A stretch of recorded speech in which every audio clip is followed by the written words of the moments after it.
और मैंने इसके ऊपर बड़ी डीप स्टडी करी है। मैं हर महीने कश्मीर जाता हूं, अभी भी जाने वाला हूं मैं कुछ दिनों के बाद कश्मीर। तो ताहिर साहब, मेरी ना इसमें बड़ी डीप स्टडी है सर, और मैं आपको बताता हूं डीप स्टडी में है क्या मामला। यह सबसे पहली चीज, ये कौन से कश्मीरी मुसलमानों को टारगेट करते हैं।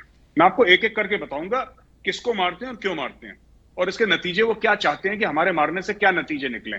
सबसे पहली बात, जो कश्मीरी मुस्लिम पुलिस वालों को मारते हैं वो इसलिए मारते हैं क्योंकि उन्होंने खाकी वर्दी पहनी है। And a Kashmiri policeman is a symbol of the state. वो इंडिया का सिंबल है वहां पे लॉ एंड ऑर्डर का। जो बीट कांस्टेबल है, ही इज द लॉ। उसके हाथ में चाहे लाठी हो, उसके हाथ में हथियार ना हो, ही इज द लॉ। उस सड़क पे, उस गली पे, उस नुक्कड़ पे ही represents India, he represents the law. तो उसको मारते हैं। ठीक है सर, आपने देखा होगा ये आर्मी पर अटैक्स नहीं करते इतने, इनको पता है ये निहत्थे पुलिस वालों को मारते हैं। ग्रेनेड फेंक दिया, सीआरपीएफ चुपचाप आए, फेंक के भाग गए, इस टाइप के कायराना हरकतें करते हैं। अच्छा, अब ये बाकी जो सिविल सोसाइटी के मुस्लिम्स हैं जो प्रो इंडिया की बात करते हैं, ये उनको मारते हैं। उनको मारने का क्या कारण है इनका? उनको इसलिए मारते हैं कि देखो तुम मुसलमान हो, तुम पाकिस्तान के लिए बात करोगे, अगर तुमने इंडिया के लिए बात करी तो फिर यू आर गॉन। ये मैसेज ये लोग पास कर रहे हैं, मुस्लिम्स को मारते हैं। और कितने मुसलमानों को इन्होंने मार दिया। वो जितने भी जेएन के पुलिस के मरे थे, सबके सब तो मुस्लिम थे। जो नमाज के बाहर आए वो जिनको मार दिया, और जो वो उसका नाम भी पंडित ही था, वो डीएसपी था जिसको मस्जिद के अंदर ही मार मार के जान से मार दिया उसको। और ऐसे कितने नाम हैं।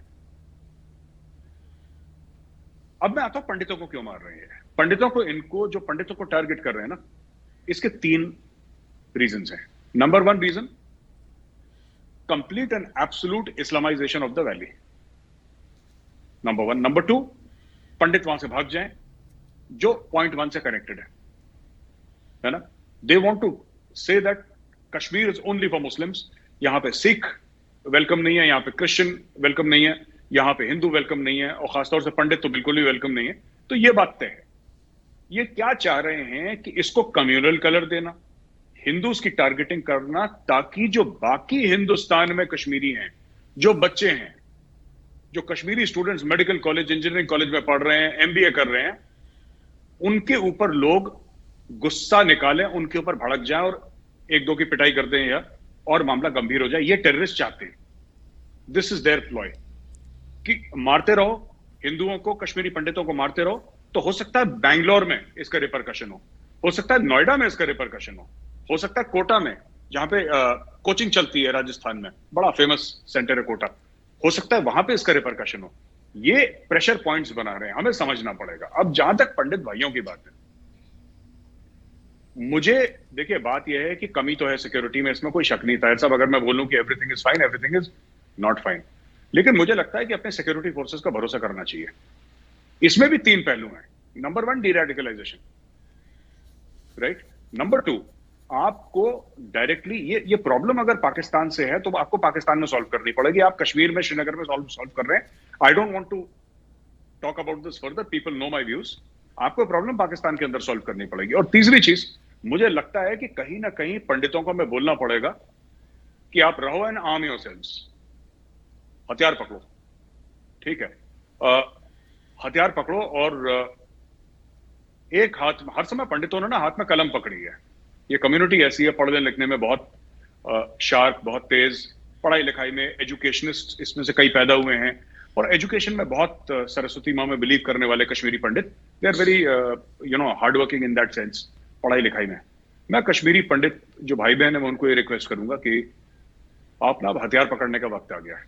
सरकार तो है ही जो सरकार कर रही है, टेररिस्ट हैं ही, लेकिन जो आपको टारगेट कर रहे हैं ना, उसको ये पता होना चाहिए कि आपके पास भी हथियार है। वापस लड़ने का वक्त आ गया है। आप, और मैं समझता हूं, मेरे लिए बड़ा आसान है यहाँ पे ना, नोएडा में बैठा, मैं बड़ा सेफ है, हमें कोई कुछ नहीं कह रहा, तो मेरे लिए कश्मीरी पंडितों को ऐसे ज्ञान देना तो बड़ा आसान है कि नहीं आप लड़ो और हथियार ले लो। बट जितने भी कश्मीरी पंडित है, वो, मैं उनके लिए कितना प्यार है, कितनी इज्जत है, कितनी मोहब्बत है, मुझे कश्मीरी पंडितों को बताने की जरूरत नहीं। सब जानते हैं कि मेरे व्यूज क्या हैं, और मैं खुल के कश्मीर में जाके ये बोलता हूं कि मैं कश्मीरी पंडितों की कितनी इज्जत करता हूं, कितना प्यार करता हूं, और उनके लिए दिल में कितनी इज्जत है। ये कहने वाली बात नहीं है, वो मुझे जानते हैं, मैं उनको जानता हूं, ठीक है। लेकिन कहीं ना कहीं अगर आप चले जाएंगे दोबारा यहां से जम्मू, तो टेररिस्ट विल सक्सीड। तो इसका क्या मतलब है कि क्या आप अपने भाई बहन मां बाप इनकी कुर्बानियां देते रहें? बिल्कुल नहीं, बिल्कुल नहीं। मैं ये नहीं कह रहा कि आप इनकी कुर्बानियां दें, लेकिन कहीं ना कहीं वापस लड़ना पड़ेगा। And you have to fight violence with violence. कहीं ना कहीं अगर टेररिस्ट गोली चलाए और कश्मीरी पंडित की तरफ से गोली वापस चलती है सेल्फ डिफेंस में, तो इनको भी पता लग जाएगा कि बॉस ये ऐसे नहीं है कि आप घर में गए घुसे और मार दिया आपने। तो मैं सरकार से भी यही अपील करूंगा, और वहां पे सिन्हा साहब हैं जो लेफ्टिनेंट गवर्नर, मैं उनसे भी अपील करूंगा, sir arm the Kashmiri pandits, arm them, give them training. वहां पे इंडियन आर्मी है, आप कश्मीरी पंडितों जो लड़के हैं लड़कियां हैं बच्चे हैं उनको पकड़िए, इंडियन आर्मी को बोलिए वहां पे ट्रेनिंग दें उनको, और उनको वेपन्स दीजिए सर। अगर आपको उनको सोफिस्टिकेटेड वेपन्स देने हैं, ये सिंगल बोर राइफल नहीं, अगर आपको उनको AK-47 देनी है तो उनको लाइसेंस दीजिए, एक्सेप्शनल सर्कमस्टेंसेस में प्रोहिबिटेड बोर। कश्मीरी पंडितों के घर में डालिए AK-47, डालिए उनके पास पिस्टल्स, और फिर आने दीजिए टेररिस्ट को। ये भी जब गोली चलाएंगे तब पता लगेगा कि आप ऐसे किसी पंडित के घर में घुस के मार नहीं सकते उसको ना, वहां से भी रिस्पॉन्स आएगा। मैं ये चाहता हूं, I am calling for the arming of Kashmiri pandits. ठीक है, मैं सिर्फ ये कहना कि नहीं आप मत छोड़ो, आप जम्मू मत जाओ, ऐसे मरने के लिए कौन रहेगा वहां पे, राइट? आपको कुछ ना कुछ तो उम्मीद देनी पड़ेगी। वो उम्मीद क्या है? पाकिस्तान के खिलाफ action, number 1। Number 2, internal security को और जरा टाइट करेंगे, डीरेडिकलाइज करेंगे, and arm the Kashmiri Pandit community. पंडितों को बुलाइए, आर्मी के कैंप्स में भेजिए, 1-1, 2-2 महीने की AK-47 की ट्रेनिंग देंगे उनको, और उनको दीजिए, आप हथियार दीजिए। हर कश्मीरी पंडित घर में 1-1, 2-2 AK होनी चाहिए, और उसको लाइसेंस मिले सरकार से, उसको ट्रेनिंग मिले कि भाई इस तरीके से चलानी है। उनकी विमेन जो हैं, औरतें हैं कश्मीरी पंडित जो हमारी बहनें हैं, उनको ट्रेनिंग मिले। फाइट बैक, आपकी जमीन है, आपकी मिट्टी है, ठीक है? ये तो लश्कर फश्कर जैश ये तो अभी आए हैं, आज से 5000 साल पहले, बिफोर रिकॉर्डेड हिस्ट्री। ये जमीन किसकी है? तो पंडितों की जमीन है ना कश्मीर, ये सर पंडितों की जमीन है ना? तो वाई शुड पंडित्स लीव? ये अपनी जमीन क्यों छोड़े? पर हम उनको ये बोल देंगे कि आप ऐसे भिड़ जाओ। कैसे निहत्था आदमी कैसे किस तरीके से भिड़ सकता है आतंकवादियों से? नहीं भिड़ सकता। It is wrong for us to ask him for that. So arm them, the government of India should arm Kashmiris, and then जब टेररिस्ट को, ये बड़े बुजदिल होते हैं टेररिस्ट, आपने देखा होगा, ये जिस जेल के पुलिस वाले को मारते हैं ना, देखते हैं कौन सा निहत्था है, कौन नमाज पढ़ के आ रहा है, कौन अपने बच्चे के साथ दुकान में जा रहा है, पीठ पे उसके 4 गोलियां मार दो। ये बहादुर थोड़े हैं।